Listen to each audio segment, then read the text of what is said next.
अस्सलाम वालेकुम रहमतुल्लाहि व बरकातुहू। Most welcome guys.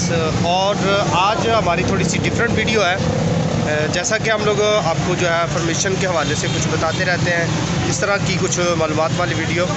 और आज जो है एक स्टोरी जो है एक मुख्तसर सी जो बताऊँगा आपको, वो है बाप के हवाले से कि इंसान की ज़िंदगी में माँ बाप जो है उनका होना बहुत ही ज़रूरी होता है। और दूसरी बात यह है कि जिनके माँ बाप जो होते हैं दुनिया में, वो उनकी कदर नहीं करते।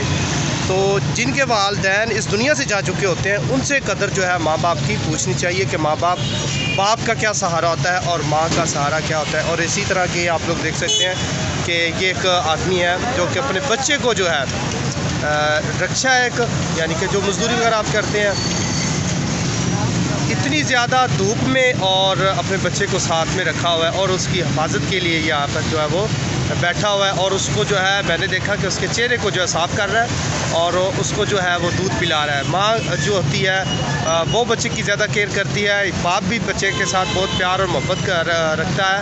और लेकिन माँ की मोहब्बत जो ज़ाहिर होती है, लेकिन बाप की जो मोहब्बत होती है वो दिल के अंदर अंदर ही होती है। जैसा कि आप ये देख सकते हैं पीछे कि देखें कि अपने बच्चे के चेहरे को साफ़ कर रहा है, अपने बच्चे को जो है वो प्यार और मोहब्बत जो है वो कर रहा है। मिलते हैं इंशाल्लाह आपको नेक्स्ट वीडियो में। तब तक आप लोग इजाज़त दें। अल्लाह निगहबान।